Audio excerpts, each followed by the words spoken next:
Masih semangat belajar? Sebelum kita mulai pelajaran kita mau berdoa terlebih dahulu ya. Silakan berdiri dengan sikap berdoa.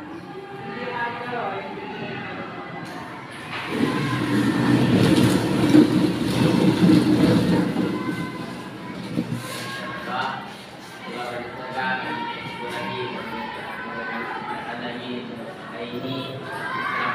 Tuhan berkatilah guru kami yang mengajar kami, dan saya pengajar juga kami, saya bisa mendengar dan mengerti setiap pelajaran yang diajarkan guru kami.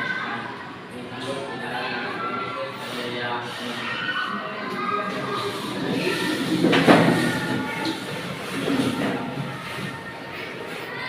baik. Sebelum mulai pelajaran kita ada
tujuan dari teks ini adalah untuk menghibur, menyampaikan pesan moral atau memberi informasi melalui alur cerita. Ada beberapa ciri-ciri dari teks narasi yang perlu kita pahami. Jika kita membaca dari cerita dan ada hal-hal yang harus kita ketahui. Yang pertama, ciri-ciri dari teks narasi adalah memiliki tokoh dan watak. Terus yang kedua, ada alurnya, alur cerita. Kemudian yang ketiga, memiliki latar waktu dan tempat. Kemudian yang keempat, disusun secara kronologis atau beruntun. Kemudian yang kelima, mengandung konflik atau masalah. Ini adalah ciri-ciri dari teks narasi.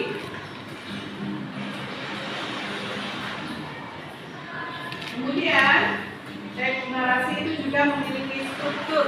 Ada beberapa struktur. Yang pertama itu strukturnya orientasi, itu berkaitan dengan pengenalan tokoh, latar, dan suasana. Kemudian struktur yang kedua itu komunikasi. Komunikasi artinya ada masalah yang muncul dari cerita itu. Kemudian yang ketiga itu klimaks, yang keempat resolusi, dan yang kelima itu yang kelima itu biasanya opsional pilihan.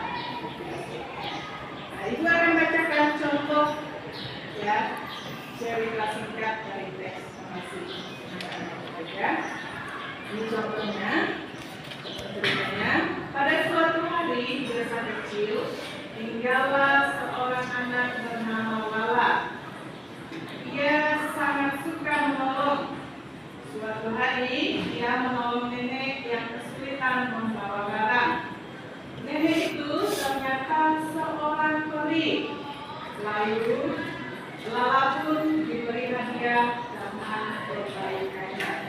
Ini adalah salah satu contoh teks narasi tentang seorang anak yang menolong seorang nenek. Ternyata seorang nenek yang ditolong itu adalah seorang peri. Kemudian dari ya, hal yang sudah dilakukan Lala itu, karena dia sudah menolong nenek yang kesulitan tadi, ternyata Lala itu diberi hadiah oleh nenek. Ya. Nah, dari cerita itu, ya, itu mau kalian mengerjakan tugas ya. Ada teks narasi singkat, kemudian kalian baca teks itu dan menjawab pertanyaannya. Paham? Paham.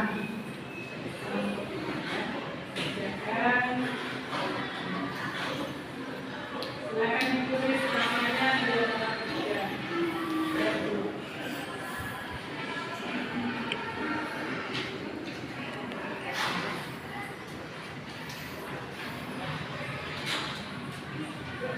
Baca dulu teksnya, lalu jawab.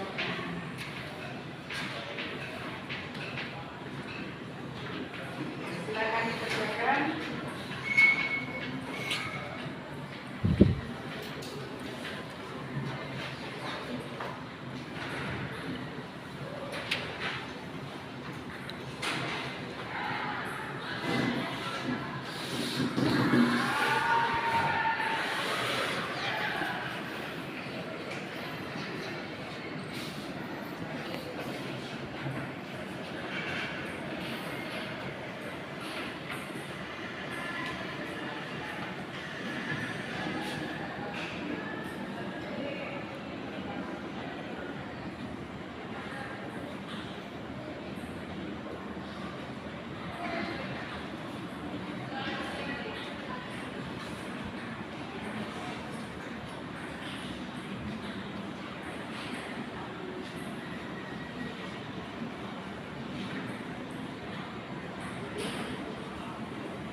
Sudah semua?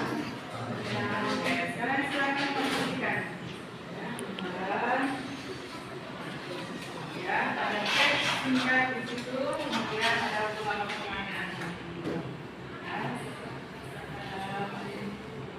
Pertanyaan di nomor 1 itu tentang siapa tokoh dalam cerita, kemudian nomor 2 tentang masalah, ketiga itu alasannya, ya, kemudian nomor 4 itu bagaimana sikap menghadapi masalah, dan yang kelima itu apa pesan moralnya. Oke, kita akan bahas satu-satu. Silakan bicara, kalau mau bacakan teksnya dulu ya.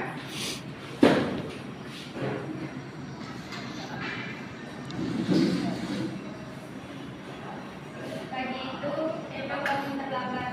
Ia berburu memakai seragam dan berlari ke sekolah tanpa sarapan. Di tengah jalan, sepedanya bocor. Edo pun mendorong sepeda sampai sekolah. Sesampainya di kelas, guru sudah mulai pelajaran. Meskipun terlambat, Edo tetap mengikuti pelajaran dengan semangat. Terima kasih ya. Nah, kita lihat pertanyaan nomor 1. Siapa tokoh dalam cerita tersebut? Edo, ya, Edo adalah tokoh dalam cerita itu. Kemudian yang nomor 2, apa masalah yang dihadapi tokoh utama si Edo tadi? Apa masalahnya?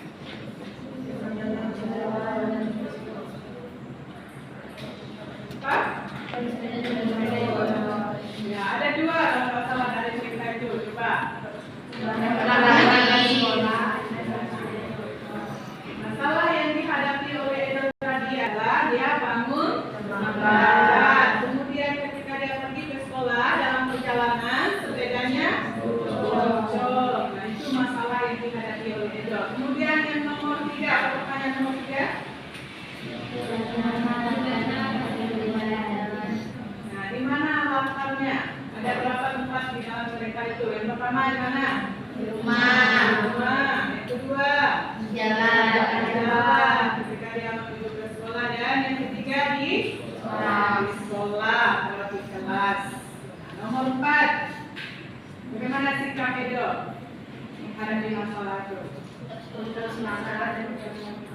Ya, tetap semangat. Ya, walaupun dia terlambat, Edo tetap semangat mengikuti pelajaran di kelas. Kemudian apa pesan moral dari cerita itu? Ya, pesan moralnya adalah jangan menyerah. Walaupun menghadapi kesulitan, harus tetap semangat.